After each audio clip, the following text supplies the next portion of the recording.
Welcome to the Winning Edge podcast, where we share focus, fueling, and faith filled stories and strategies to give young athletes the tools they need to become the best version of themselves as athletes and individuals. What you eat and how you think can transform your athletic performance and overall well being. Whether you're an athlete, coach, or fitness enthusiast looking to gain that mental edge and optimize your health, this podcast is for you. We are your hosts. I'm Lindsay, former collegiate athlete, coach, and educator, and educational coach for over 20 years, and a mom of two young athletes. And I'm Stacy, a registered dietitian nutritionist of over 18 years and also a mom of two young athletes. In this episode, we're diving into the role that parents play. Yes, that's right, parents, this one's for you, in their young athletes' development and ensuring they are set up for success. We'll cover the importance of communication, the importance of understanding your role in your athlete's development, and in fostering a growth mindset for yourself and your athlete. So you and I have had so many conversations over the years about our personal experiences with parents and coaches and other family members and influences as young athletes. And one of the things that we have spoken about is the power that we hold as the parents and how the words we speak to our kids regarding their play makes a way bigger impact than we could ever imagine. Yeah, this is a great one. Yes, we've talked about this a lot. We both probably have a lot of successes and a handful of failures that we have experienced in this. And I think, what I love about this and what we've done even in the book and just kind of working with coaches, parents, organizations, kiddos, is this journey is truly your athlete's journey, parents. It's not our journey. And that can be really hard. I'm very competitive. My husband's pretty competitive. Yeah. We've got competitive kiddos. Like, it can be hard to remind ourselves that the words we say, the sort of growth mindset we fought, like all of these things we control, but it's ultimately at the end of the day, it's like the kiddo's journey. And so we're just setting them up for the success that they need for their future. Yeah. And I think so many parents wished that they could be doing this again, right? So we tend to live vicariously through our children, but that is not us out there. They are their own person. They have their own autonomy and dreams and goals.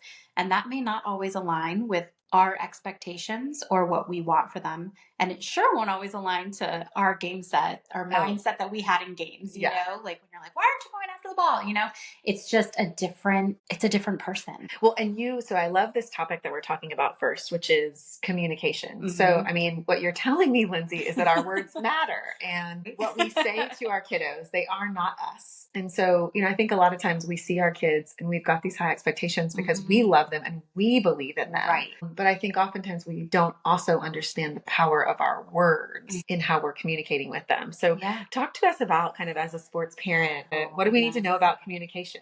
Well, so your words are so powerful as a sports parent. And I think the catalyst for this, right, is what were our experiences. And every parent listening that has a kid playing sports probably had experiences that were negative dealing with their parents or adults in their life. And I know one of the things that really struck me as an athlete was my grandmother. I love her. She loved me more than anything in the world. She was my biggest supporter. Actually, in the book, she and my grandfather are the reason why I fell in love with basketball. Yeah, I remember that. But she single-handedly almost ruined it for me. My senior year, I literally banned her from my games. She was not allowed in the gym. I didn't even give her my schedule. She was like yelling crazy things. Well, I mean, tell me, okay. So it would be like, in the game, I don't hear anything. I've talked to August about this too. Like, hey, do you even hear me? And he's like, I don't hear anything. I hear my coach. So he's already learned how to tune that out. Thankfully, which is great. Thankfully, right? I also did that. I shut everybody out except for my coach. But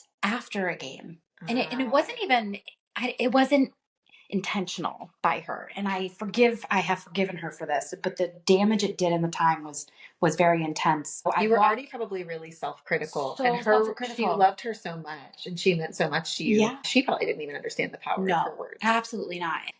I was, like you said, I was super critical on myself because my goals were so high. Like, I wanted to go to Europe and play basketball, go to college, go play in Europe. And for me, the passion was being taken away because I'd walk out of the gym and it wasn't like, oh my gosh, I'm so proud of you, or great job. Even if I had a bad game, It wasn't like, hey, you worked hard. Don't worry about it. Next time, go get them.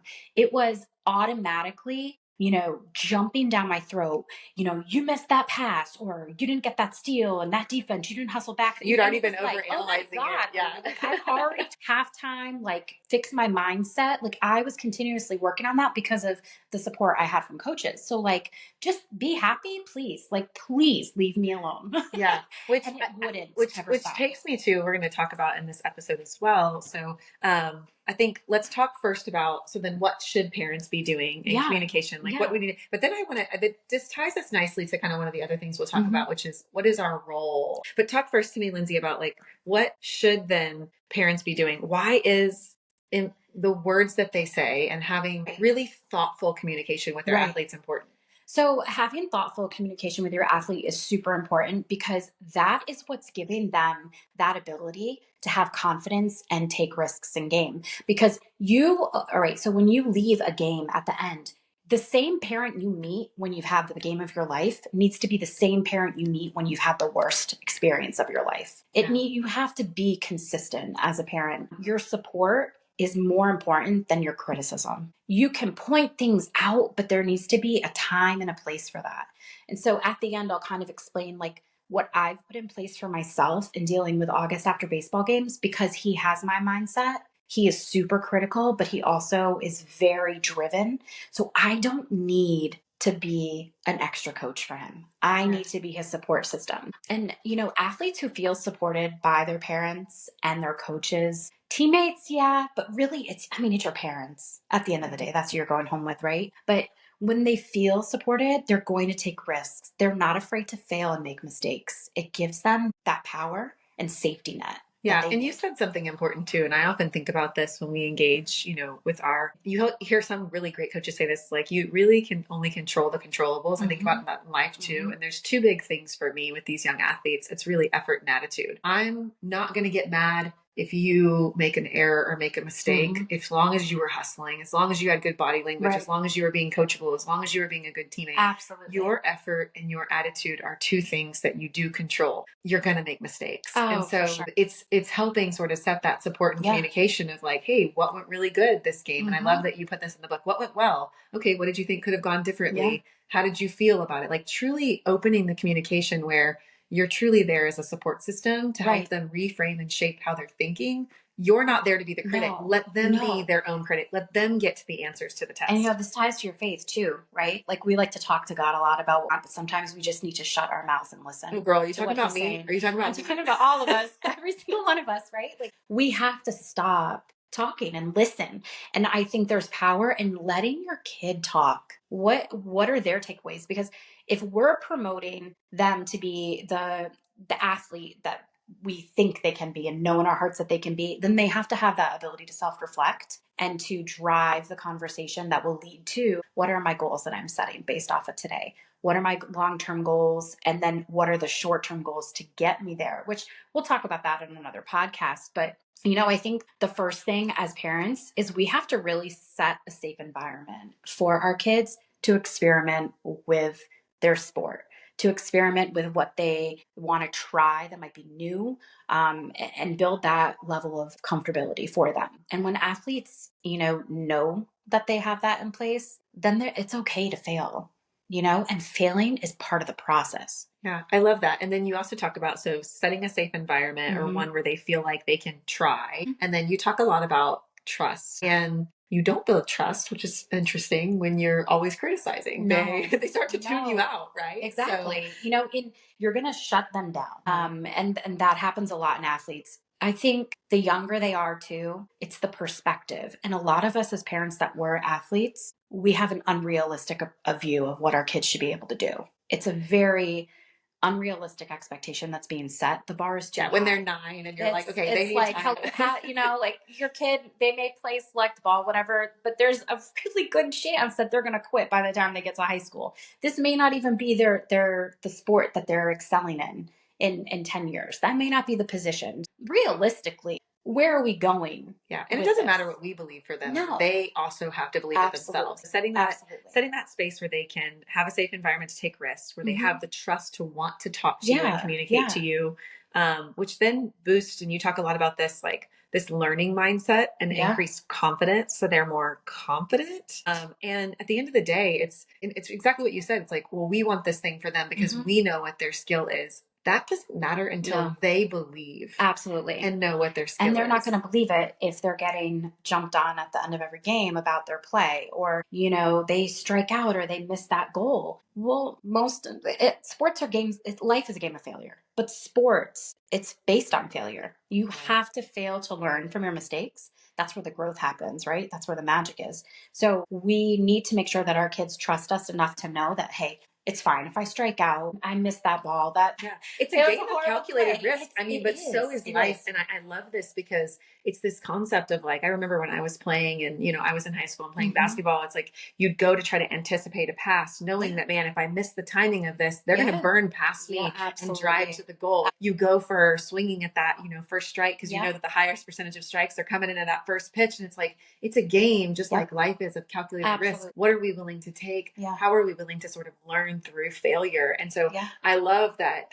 It's really important. I hear what you're saying, which is for parents to think about reframing the way they think about communication. And it's so funny because as a corporate professional, I've been in the corporate world for over a decade. I think about all these things with my team. I think about all these things with my peers or my leaders. I'm not always as intentional, I have to admit, until we started focusing on this more. I haven't always been as intentional with my words to my kids, and they matter. But that's okay, right? Parenting is failure. Parenting is consistently failing and not knowing what we're doing and figuring it out, but also being willing to apologize. Yeah, as my parents would always say, and I love this: there's no perfect parent handbook. I'm welcome to write a chapter. My mom would tell me that, but she didn't receive one when I was born. Something they said at church, our pastor said one time, and he goes, you're driving and it's dark and you can only see as far as your headlights allow. Oh yeah. And that's what you're focused on. You don't know what's coming down the road. You're not aware of what's in the future. So you have to trust that where you're driving right now, following that light, it's going to get you where you want to be. Our kids don't know what's beyond that light. They can only see like what's in front of them. And we don't know. We don't know. Being supportive and pushing and being motivation for our kids is healthy, but there's a point, there's a boundary where you don't want to cross it too much, because then you take the joy out of it. Yeah. Then you take that passion and excitement away from your kid. And why do we want to steal their joy? Yeah. I love it. I always learn so much, and I feel like you have so much wisdom to share. So in essence, athletes who feel supported feel safer. They're more confident. They're more motivated to take risks because they know that their success and failures will be met with encouragement and opportunities to grow and learn. So I'm going to link that to experience that I have as an educator, because I do think that education, it is a wild place to be, education. And I wouldn't change what I do for $1 million. Not $1 million. I wouldn't change it. But something that I see all the time is that kids are so afraid to take risks, and they lack that growth mindset that's necessary in sports, but also in the classroom. And we're hand in hand, sports and school. I mean, it's the same basket. Our kids, if they have a growth mindset in school, they will carry that to the field. But one of the things that I see is that fear of failure. So they're so worried about going home with a C or a B that they shut themselves down. Like I've seen kids have full on breakdowns because they didn't make an A on a test. That's alarming to me.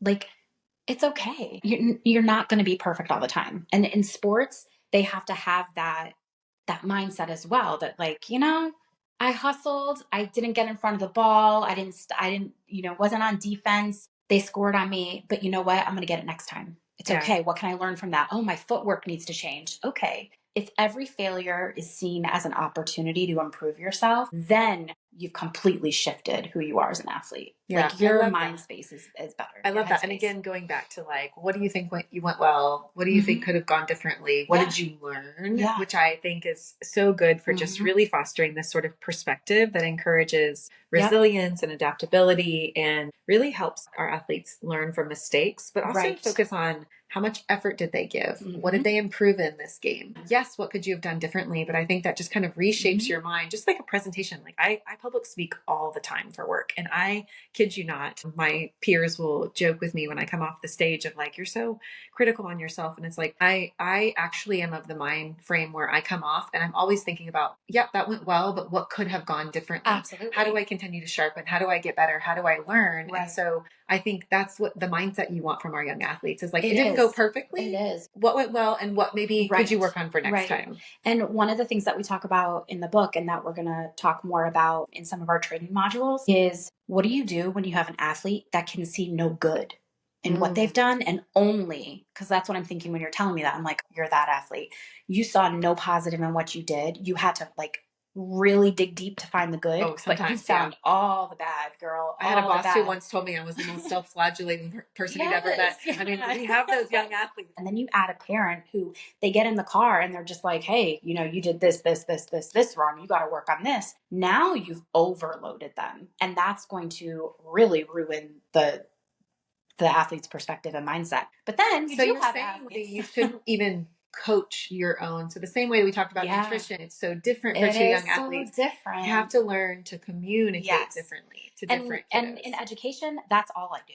I communicate in a different way. My struggle is turning that off when I get home and communicating with my kids like I do my students, right? Yeah. It's like, okay, hold on.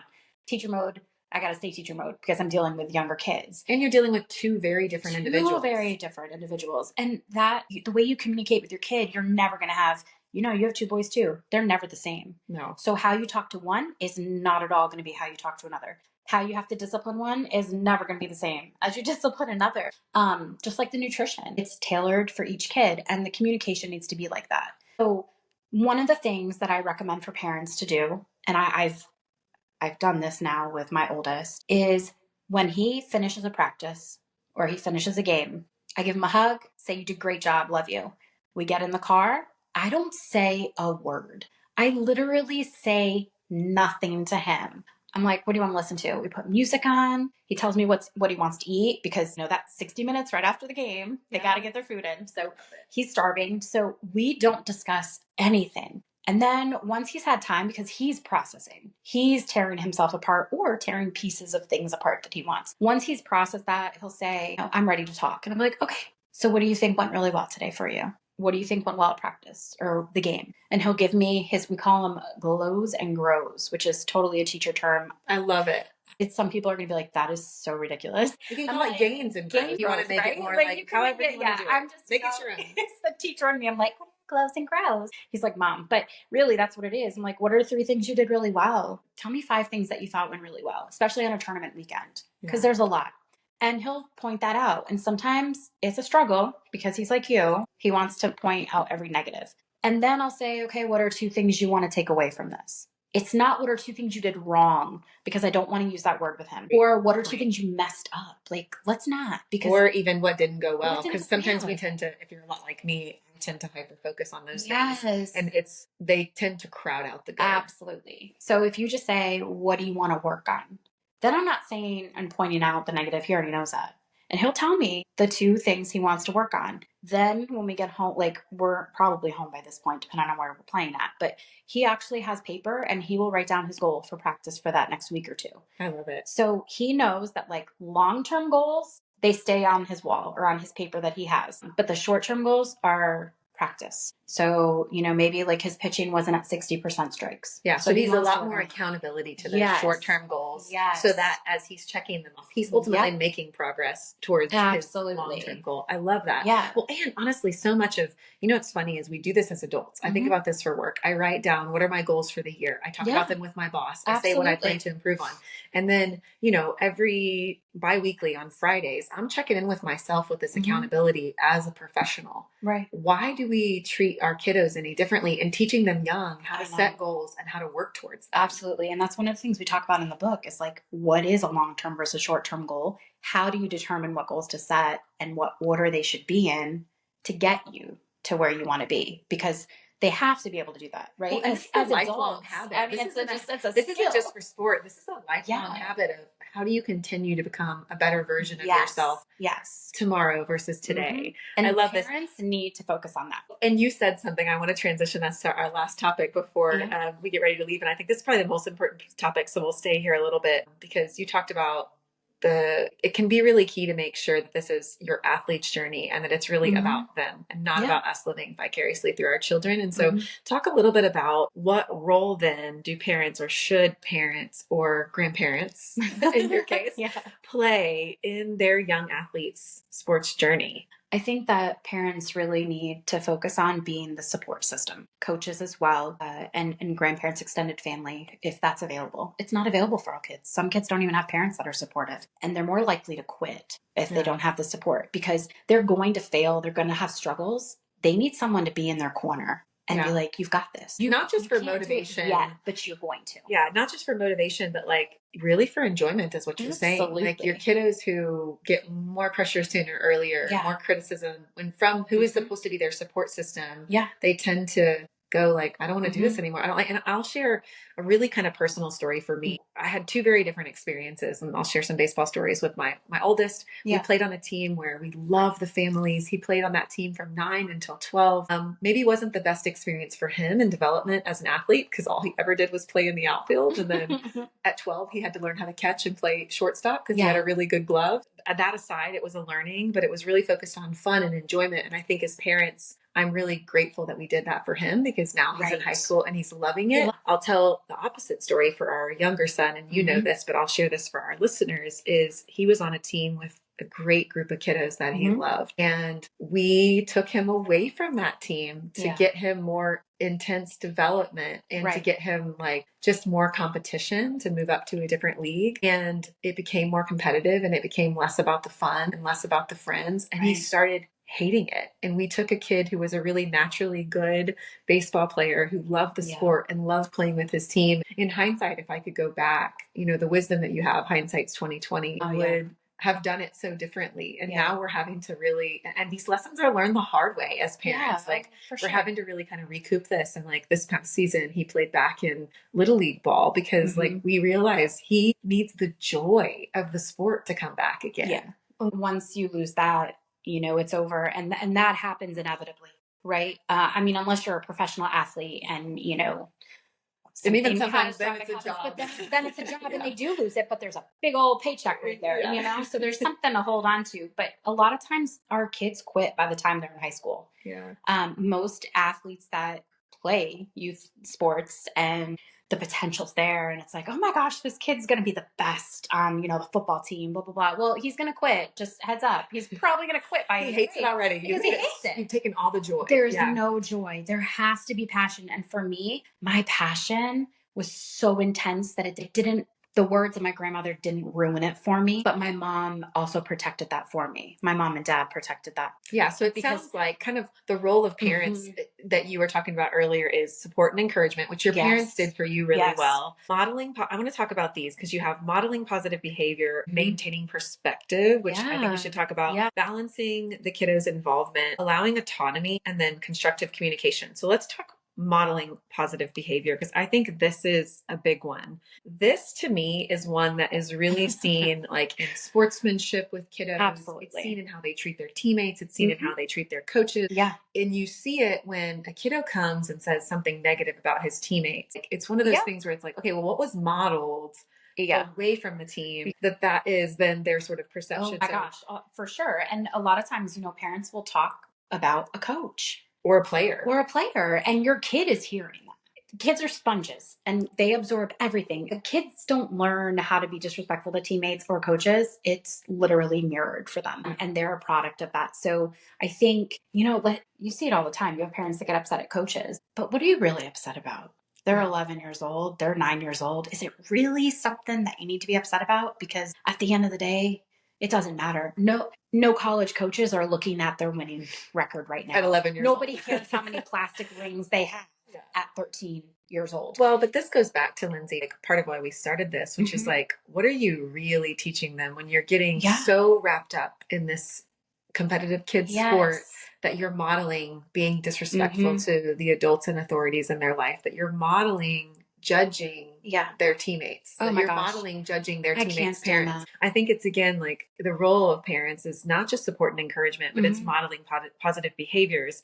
And then I want to talk about the next one, which is really maintaining perspective. And so talk more about this one, because I think this is a good one that you really help me focus on. It's just like, yeah, I love this one. So sports and the experience that a kid is having in sports, the benefits are going to last a lifetime, right? So are you a good teammate? Are you a leader?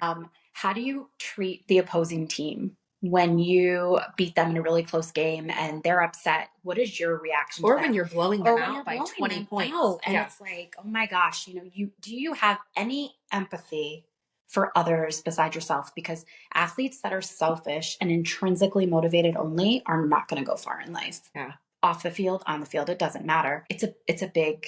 Well, and especially athletes playing team sports. I think, Right. I think all the time. I had a really great boss in the corporate world, and he used to tell me, he was a Marine, a very successful Marine. And he said one of the things that he could tell would make a Marine successful is if they played team sports. And I said, tell me more. And he said, because they knew what it meant to be on top and to be winning and to be competitive, but they also sort of no man left behind. Absolutely. They knew what it meant to have to pick up and encourage and sort of cheer for a pitcher who was down and bases were loaded, or really kind of be there for a teammate or a friend in a situation where you didn't, you don't win as one single player. You win as the collective of everyone on the team. And even if it's an individualized sport like swimming, what are you modeling for your kid? Are you in the stands cheering for the rest of the team that your child's not in that relay, or they're not in that 100-meter swim or whatever? Are you cheering for the other kids that they're there with? Well, and I think this perspective also goes back to the growth mindset. So if you can maintain the perspective of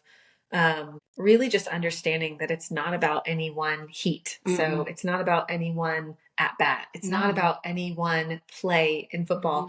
It is truly about this greater, how are you growing and improving and learning as an athlete and an individual? And so I love that. And then that kind of brings us to this balancing involvement. And I will say, I was guilty of this. I mean, I will be the first to admit, when we moved our youngest to a different competitive select team, I was over involved. Right. I was so intense in his success that I do think we talked about, we stole the joy and we focused too much on something that then became kind of the center of what we did. We missed out on family opportunities.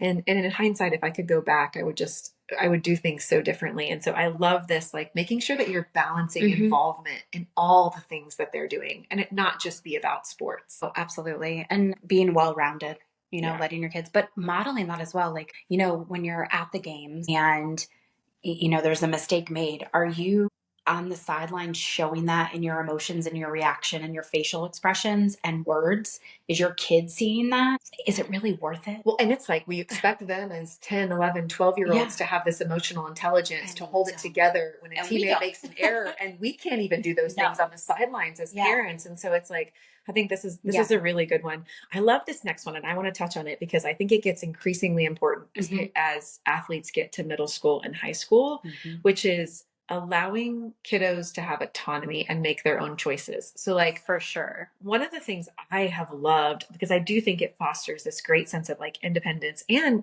the motivation has to come from them. I'll tell you, our oldest has a hitting coach right now. He is phenomenal.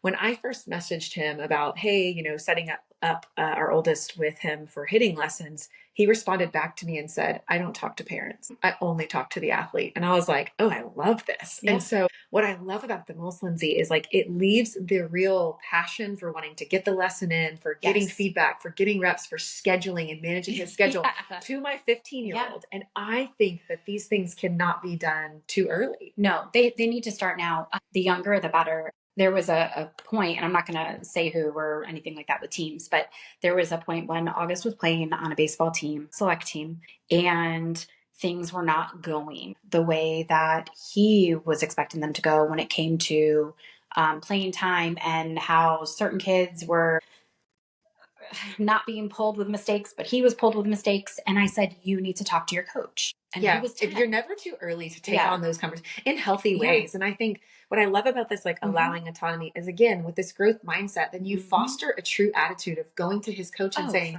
hey coach, I have a concern. Yes. Because I trust you, because I can have open communication, because I also know you support and encourage me. I'm going to share my concern with you. And then I think you told me the story, like what he got back from the coach was like, hey, okay, you need to do this. You need to do this. He could then take something away that wasn't about it being fair or unfair. Right. It was about, okay, what can I do? Yes. What can I learn? It put the power in the athlete's hand. And I think that's where the power has to be in sports. It can't be as a parent. A coach isn't going to force a kid to do something. That's right. Like they're only working with what they're given.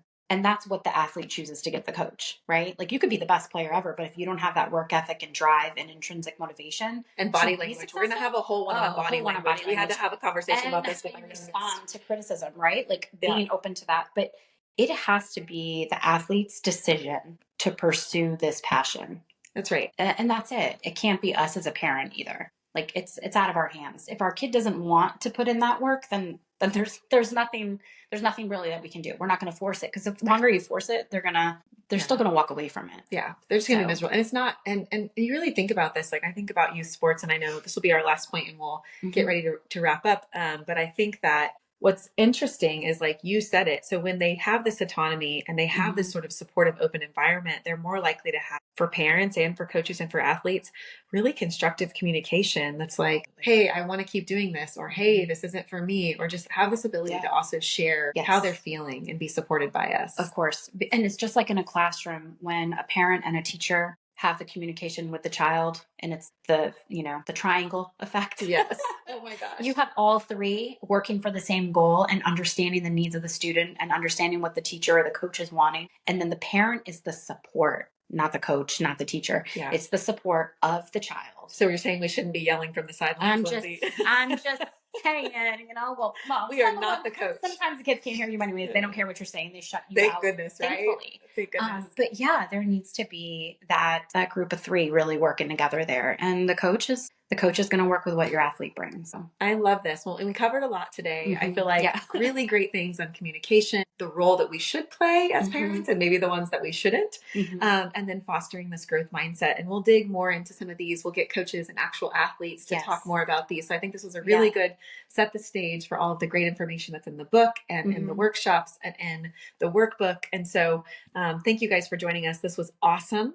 We appreciate you hanging out with us today. And stay tuned for future podcasts where we will bring on exciting guests in the sports world, highlighting spotlight coaches, athletic directors, former and current collegiate and professional sports players, sports dietitians, sports psychologists, and more. What you eat and how you think can transform your athletic performance and overall well-being. Whether you're an athlete, coach, or fitness enthusiast looking to gain that mental edge and optimize your health, this podcast is for you. Stay tuned to learn more about how you can join our community and get more exclusive content.